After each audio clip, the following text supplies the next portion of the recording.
I'm Faye, and today's story is a genuinely great test of the difference between I have a right to do this and this was actually the right way to handle it. Because those are two completely different questions. And I think this story mixes them up constantly. Here's the setup: a woman lives in a dog friendly building with her 12-year-old Jivini, small, sweet, well behaved. She gets in the elevator with her dog. A young guy is already inside asks her not to bring the dog in. She refuses, gets in anyway. He shrinks into the corner, visibly shaking, admits he's scared of dogs, asks her to keep the dog behind her legs, tells him if he's scared of dogs, he shouldn't live in a dog friendly building. He ends up fleeing the elevator entirely. Then he brags about it to the front desk, gets a gentle correction from staff, and every single person she's told since, neighbors, friends, even her own aunt, thinks she was in the wrong. So AITA, let's strip away the noise, examine the data, and disconstruct this case word by word using the narrator's original text.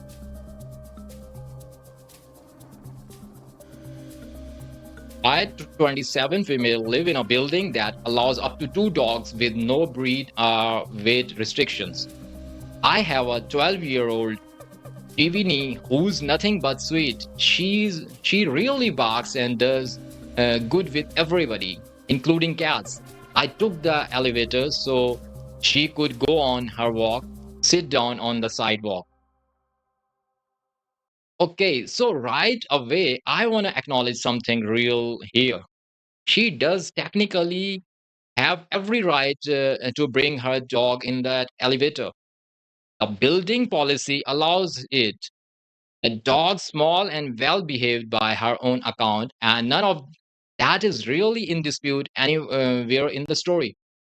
Here's the thing about having the right to do something is not actually the same question as is this kind thing to do in this specific moment.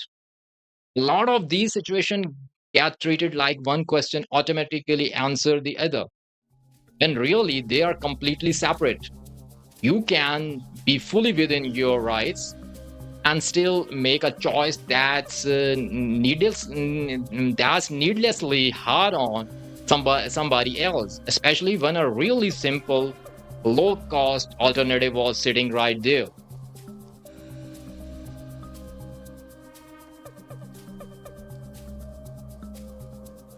So let's move on to the story. And this kid, 20ish, was in there first. He asked me to not come in, but I told him we have every right to use the elevators and came in. He basically squished himself into the opposite corner, started shaking, and asked me to put her behind my legs because he's scared of dogs.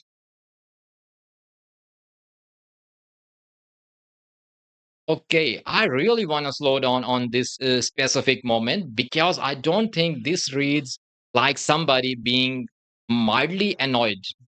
So, squishing into a corner and physically shaking is a genuine fear response, not a preference or an inconvenience.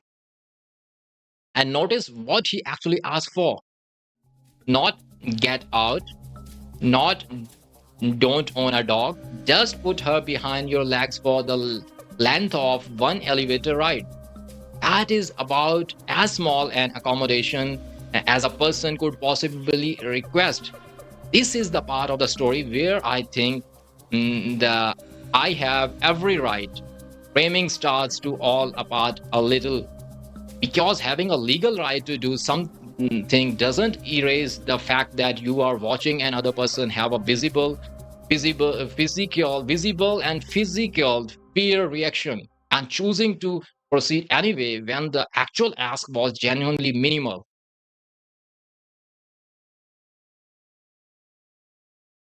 Let's move on.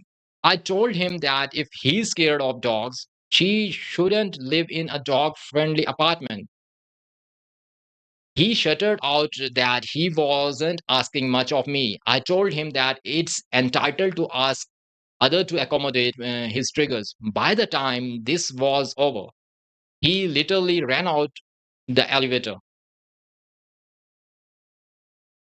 Okay, this is genuinely the moment I think flips the whole story, and I want to break down exactly why. You shouldn't live in a dog friendly building if you are scared of dogs. Assumes he had full control over that choice.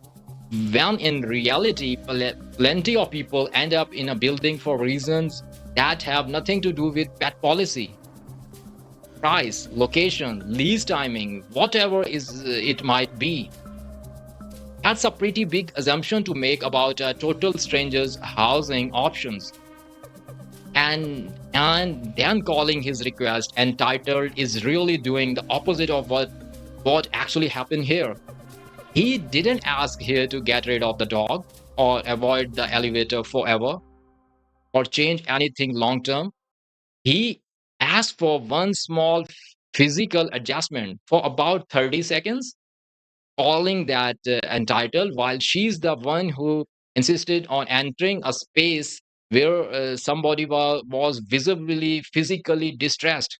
Kind of flips the actual dynamic backward. Let's move on. Let's move on to the rest of story. This one lady working at the front desk asked me if everything was okay, and I told her he was being a baby oversharing an elevator with my 7 pound dog. She went, I don't want to get involved, but the next time something like that happens, please take the next elevator. I didn't want to get on management's shit list, so I just needed and walked away. Okay, I want to point out something about the framing here. Calling the size of the dog 7 pounds is kind of beside the point.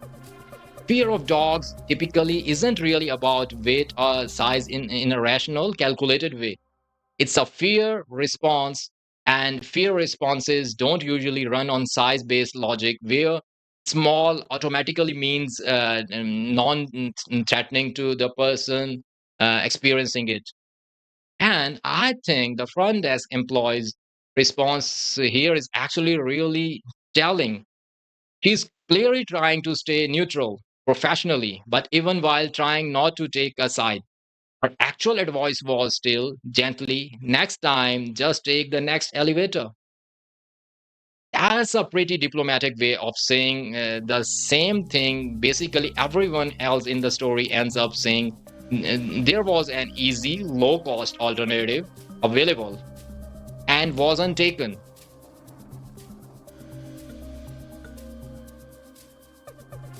Let's move on. I asked a few neighbors who have dogs, and they all said I was in the wrong and shouldn't have even gone in the elevator. I asked my friends and family, and everybody thought I was being rude. My aunt replied, it costs nothing to be kind to people, despite what your generation seems to think. AITA? I'm scared of spiders, but I don't make it everybody else's problem.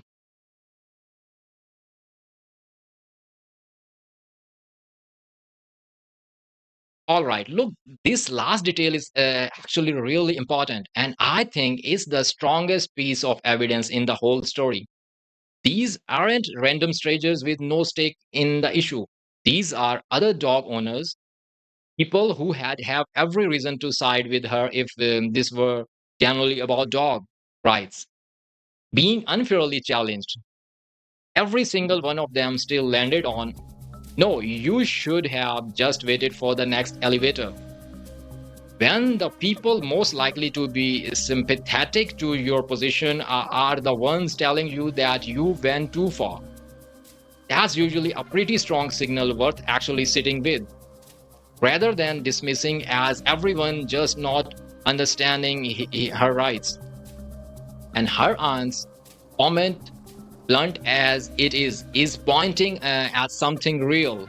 being allowed to do something, and choosing the kindness available option are two different standards. And this story is really a clean example of picking the first one when the second one was sitting right there at basically zero cost. So here's where I land on this one: YTA, a big YTA. And honestly, I don't think it's especially close. Having the legal right to bring your dog in a shared elevator doesn't automatically make it the right all in every single situation, especially someone's visibly, physically distressed and the ask on the table was genuinely small. 30 seconds, dog behind your legs, that's it. Waiting for the next elevator would have cost her almost nothing, and it would have completely avoided watching a stranger have a real fear response in front of her. Being scared of something, whether it's dog or spiders, it doesn't make somebody automatically entitled to control everyone else's choices. That part's true, but there's a real difference between somebody demanding you get rid of your dog entirely and somebody asking for a 30-second accommodation in a small shared space. Those are in the same category of request, and treating them like they are is where I think this really goes wrong. Now, I want to hear from you. Do you think I have every right to be here? Should be the end of the conversation, no matter how someone else reacts? Or is there a point where kindness should outweigh a technical right, especially when the ask is this small? Drop your verdict below, NTA or YTA. And if you have ever had to choose between what you are allowed to do and what's actually the kind thing to do, tell me how you handle it in the comments. Have you a story? Share your experience privately via the Google form linked in the description and pinned in the comments. Submissions are strictly anonymous and may inspire an upcoming episode. If you are into these breakdowns, go ahead and subscribe because I do this every week. Real situations, real psychology, no yelling, just common sense. See you in the next one. If you found this video valuable and learned something new, do us a favor, like subscribe to TinyButWise and share it with your loved ones.